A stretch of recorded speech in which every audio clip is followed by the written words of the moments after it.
Hello दोस्तों, क्या आपने कभी सोचा है कि हमारी धरती का सबसे नजदीकी तारा सन यानी सूर्य हमारे जीवन के लिए कितना महत्वपूर्ण है। ये हमारी धरती को लगातार एनर्जी देता है, जिससे पृथ्वी पर जीवन का साइकिल चलता रहता है। पृथ्वी पर वास्तव में जीवन सूर्य के बिना नामुमकिन है और इसी कारण हर किसी के मन में सूर्य के बारे में जानने की इच्छा होती है और इस समय अधिकतर देश सूर्य के बारे में जानना चाहते हैं। लेकिन समस्या ये है कि सूर्य से निकलते हुए लगातार रेडिएशन और हाई टेम्परेचर के कारण इसके बारे में और अधिक जानना चुनौतीपूर्ण है। अगर सूर्य के रहस्यों को समझने में इंसान कामयाब होता है तो बहुत सारी समस्याओं को सुलझाने में मदद मिल सकती है। इस वीडियो में हम जानने वाले हैं कि वो कौन सी अनदेखी मिस्ट्री है जिसे सुलझाने आदित्य L1 मिशन अपनी यात्रा पर चल पड़ा है। बात करें अगर दुनिया की, तो अब तक कुल 22 सोलर मिशन भेजे जा चुके हैं। चंद्रयान 3 की सफलता के बाद अब इसरो यानी इंडियन स्पेस रिसर्च ऑर्गेनाइजेशन ने अपना पहला solar mission Aditya L1 observatory को श्रीहरिकोटा के सतीश धवन स्पेस सेंटर से 2 सितंबर 2023 को PSLV C-57 रॉकेट के माध्यम से सफलतापूर्वक लॉन्च करके लो अर्थ ऑर्बिट में भेज दिया गया है। यहाँ पर करीब 16 दिनों तक 5 ऑर्बिट मैन्यूवर करके ये अर्थ की ग्रेविटी से बाहर निकल जाएगा और फिर शुरू होगा अगला चरण, जो है क्रूज फेज। लगभग 4 महीने की लंबी यात्रा पूरी कर इसे अर्थ से करीब 15 लाख किलोमीटर दूर L1 पॉइंट के हेलो ऑर्बिट पर स्थापित किया जाएगा। अब आपके मन में सवाल आ रहा होगा कि L1 पॉइंट क्या है। तो आपको बता दें कि L1 का मतलब है लॉन्ग रेंज पॉइंट।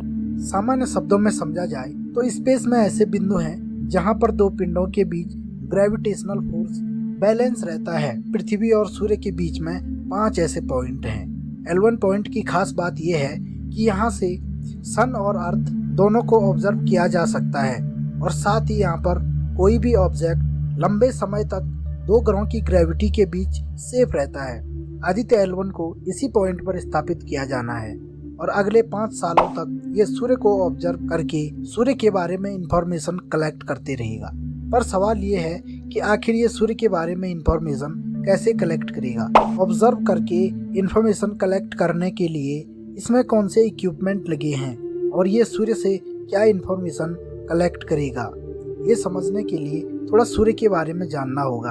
अगर सूर्य की बात करें तो पृथ्वी के कंपैरिजन सूर्य का डायामीटर यानी व्यास लगभग 109 गुना बड़ा है। मतलब एक सूर्य में करीब 13 लाख पृथ्वी आ सकती हैं। सबसे आंतरिक भाग कोर है। यहाँ लगातार न्यूक्लियर फ्यूजन रिएक्शन होते रहते हैं और यहीं पर हीलियम और हाइड्रोजन जैसी गैसें एनर्जी में कन्वर्ट होकर सूर्य की लाइट और हीट का निर्माण करती हैं। कोर से बाहर की तरफ है रेडिएटिव जोन। सूर्य का लगभग 70% रेडियस इसी से बना है। रेडिएटिव जोन से बाहर की लेयर है कन्वेक्टिव जोन। सूर्य की ये लेयर करीब 30% है और इसके बाद है सरफेस, जिसे फोटोस्फीयर कहा जाता है। भले ही इसे सन का सरफेस कहा जाता है, पर वास्तव में सन का सरफेस पृथ्वी के जैसा ठोस नहीं है, बल्कि यहाँ पर गर्म गैसें और प्लाज्मा है। इसके बाद है क्रोमोस्फीयर और फिर अंत में है कोरोना लेयर। इसमें बहुत सारा प्लाज्मा है। इस लेयर का तापमान भी लगभग 10 से 30 लाख डिग्री सेल्सियस तक होता है। अगर सूर्य के रहस्यों की बात करें तो सूर्य से अलग अलग प्रकार की इलेक्ट्रोमैग्नेटिक रेडिएशन निकलती रहती हैं और अल्ट्रावायलेट रेज, जिन्हें हम यूवी रेज भी कहते हैं, इसके अलावा एक्सरे और गामा रेज भी सूर्य से निकलती हैं। समय समय पर सूर्य से सोलर विंड निकलती रहती है, जो कि इलेक्ट्रॉन और प्रोटॉन के चार्ज का बहुत बड़ा बहाव होता है। और ये सोचने वाली बात है कि इसका टकराव जब धरती के मैग्नेटिक फील्ड के प्रभाव में आता है तो आसमान में सुनहरी लाइटें देखने को मिलती हैं। इसके अलावा कोरोनल मास इजेक्शन, ये सोलर विंड और मैग्नेटिक फील्ड के बहुत बड़े छल्ले होते हैं, सूर्य से निकलते रहते हैं। इन्हें हम CME भी कहते हैं। इसके अलावा सोलर फ्लेयर, जो कि लाइट और एनर्जी के तेज चमक वाले फ्लेयर होते हैं, और साथ ही इंफ्रारेड रेडिएशन और रेडियो वेव्स जैसी चीजें सन से लगातार निकलती रहती हैं। और आदित्य L1 मिशन का उद्देश्य है सन की सबसे ऊपरी 3 लेयरों कोरोना, क्रोमोस्फीयर और फोटोस्फीयर से इंफॉर्मेशन कलेक्ट करके धरती पर भेजना। और ये सब करने के लिए आदित्य L1 ऑब्जर्वेटरी में 7 पेलोड का उपयोग किया गया है, जो सूर्य को अच्छे से जानने में मदद करेंगी। जिनमें पहला है विजिबल लाइन एमिशन कोरोनाग्राफ यानी BELC। दूसरा है plasma analyser package for Aditya यानी PAPA। तीसरा है अल्ट्रावायलेट इमेजिंग टेलीस्कोप यानी SUIT। चौथा है solar low energy x-ray spectrometer मतलब SOLEX।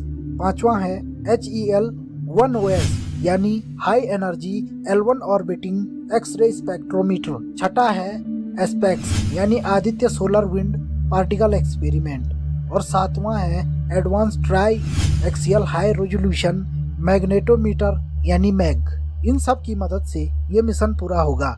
इसमें से 4 पेलोड सूर्य को ऑब्जर्व करके इंफॉर्मेशन कलेक्ट करेंगे और बाकी के 3 L1 के आसपास ही ऑब्जर्व करके इंफॉर्मेशन कलेक्ट करेंगे, जो कि आने वाले स्पेस मिशन के लिए उपयोगी हो सकती है। तो क्या लगा आपको आदित्य L1 मिशन के बारे में जानकर? ये मिशन एक नई उड़ान है हमारे देश के लिए और इससे हम सूर्य के रहस्यों को सुलझा सकते हैं। अगर आपको ये वीडियो पसंद आया तो कमेंट करके जरूर बताएं और साथ ही लाइक करें, शेयर करें और हमारे चैनल को सब्सक्राइब करना ना भूलें। ऐसे ही रोचक वीडियो लाते रहेंगे। मिलते हैं अगले वीडियो में, तब तक के लिए जय हिंद, जय इसरो।